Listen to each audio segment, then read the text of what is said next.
We're on to part 2 of the MCU. Let's talk about probably one of the most controversial MCU movies. Probably. Here comes the money. Here we go. Money talk. Here comes the money. Money, money, money, Dollar, dollar. Dollar, dollar. Iron Man 3. Oh, come on! Sorry, I get mad. So Iron Man 3 is the third installment into the Iron Man trilogy.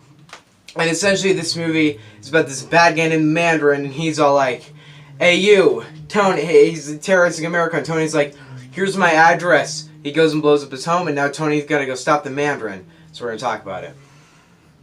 No, listen, I say that so I started seeing every MCU movie in theaters in 2015, but there was another MCU movie I did end up seeing in theaters, and that was Iron Man 3. I didn't see Winter Soldier, Dark World, or Guardians of the Galaxy. None of those I saw in theaters, but I got back onto it in Age of Ultron. And I saw ever since Age of Ultron, I've seen every single one of the MCU movies in theaters.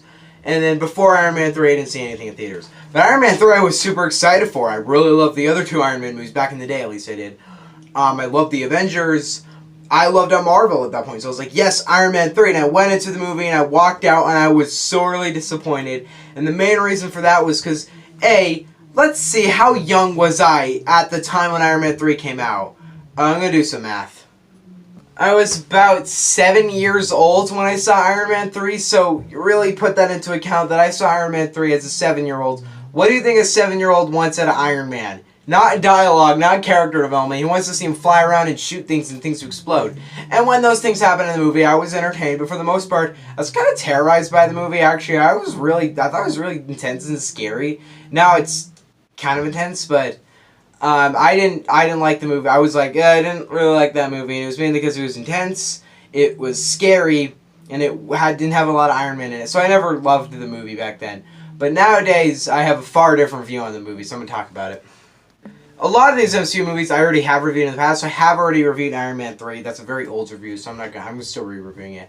But honestly, I don't care if you didn't like this movie. I freaking love this movie. Maybe not love, but I really like this movie. I think Iron Man 3 is a great third chapter, and it's a great ending for Iron Man series, not Iron Man the character, but it would be a good ending for the Iron Man character, to be honest. Age of Ultron really screwed that up, but I really, really like this movie. I think it's very well edited. I mean, of course it is. I love the CGI, I love the visuals. I really like the Mandarin, kind of. I have a mixed feeling on the Mandarin. I really like Tony Stark's character. I love how he tries to develop the character. And it's a very different movie that we never got to see in the MCU. Oh, wait. Jack Black, Shane Black, pretty much gave us one of the most different movies in the MCU. That's Iron Man 3. And this movie was divisive, so we haven't gotten anything like this since. That makes me disappointed, because I really like this movie. Now, bear with me. Last time I saw this movie was about a year ago, but for me, if I see a movie 1 year ago and then I see it again, the movie's pretty fresh in my head at that point. Like, I can remember this movie pretty well. I could list off scenes. I remember the movie pretty well. So I have a more fresh mind of this movie. Sorry, I have a more fresh mind of this movie than I do probably with the first Avenger. I think last time I saw the one was at least a couple years ago. But it's kind of the same thing where I watch reviews, and I know what my quality on the movie is. But this movie, I really... wait 1 moment. God, this review's a mess. Alright, so first thing I'm going to talk about is the Mandarin. How is he? A lot of people hate the twist in this movie.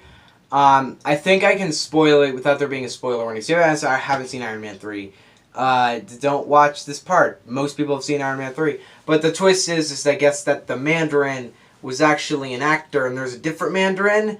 And that didn't bother me too much, because I thought that if that was the Mandarin, it would have sucked. It would have just been lame and stupid. But I wouldn't have liked that at all. I thought that would have been stupid. But then the actual villain of the film, when he's revealed, he's alright. He's far better than the other one. And the actor twist was fine with me, and I liked who the real one is. Even though the whole motivation of the real one is that he was abandoned on a rooftop, some people are just like, he was abandoned on a rooftop, that's it, that sucks. That's not all of his motivation is. He more feels this anger for Stark because he had something really amazing. Stark completely ignored him, said to meet him on the roof, and then Stark didn't. Now, note this. The Mandarin in the whole movie isn't like, I'm going to kill Tony Stark. It's like, a lot of times he's like, yeah, I'm going to kill Tony Stark. And you're going to die, Tony. But it's not only because of that, but you get the point. It's really obvious why it's not a bad motivation. I mean, it's not a great motivation, and I still don't love the Mandarin. I still don't like Aldrin Killian as the Mandarin. But you see where I'm going here. The plane scene in this movie is immensely entertaining. I love that scene. Even though I don't love the way it ends, at the original time I watched it, I thought, oh, come on, you stupid movie. Just make Iron Man happen. Do something cool. I don't care. But I don't get why so many people think this movie doesn't have enough Iron Man. Because here's the thing. If all you want in your movie is just Iron Man and explosions, think about this. What makes a good film? Do you think that action is the only thing that can make a good film? If you think that, no. Go watch some reviews or something. Learn that the thing that makes a movie good is not the visuals. It's not, I mean, the visuals are part of it. The visuals, the action, the characters, mainly the investing plot. The core of every movie is an investing plot and investing characters. That is the core of every movie. And this movie has a very strong core. And most people would not like to admit that it does have a pretty strong core. And some people will be like, no, that movie sucks because it doesn't have enough Iron Man in it and it's boring. And if you find this movie boring, fine by me. I can't judge what you find is boring or not. But for me, I think the character Tony Stark is a very, very interesting character. And I love the way this movie twists his character and does something that other MCU movies don't. I fully believe that if you love this movie or if you hate this movie, you love Avengers Age of Ultron. Now, I'm going to get to Age of Ultron later. But the point is that think about it. If it doesn't have enough Iron Man, does that make the movie suck?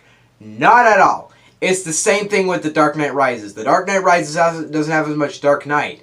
Doesn't have as much Batman. Why? Because it wants to develop the characters more than just the action. It wants to be it doesn't want just to be a big action set piece. Now, The Dark Knight handled that perfectly with having a lot of action and a lot of character, and Iron Man held that very well with having a lot of action and a lot of character.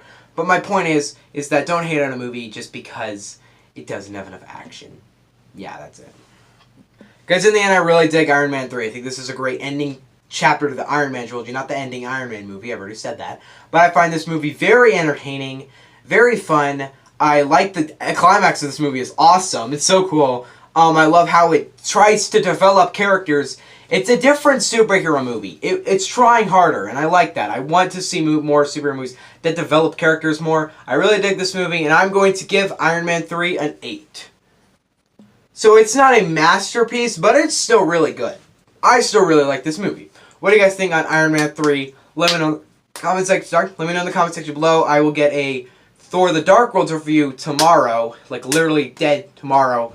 A Thor the Dark World review, and we'll do the MCU Phase 2 every other day of the week, except for Ant-Man, because I reviewed that movie over the summer, and I think that review is still not too old, so that review will still stay up for my Ant-Man review, so I guess I already have Ant-Man done. Bye. This review is longer than the Avengers review, probably because I have enough to say about the divisiveness of this movie.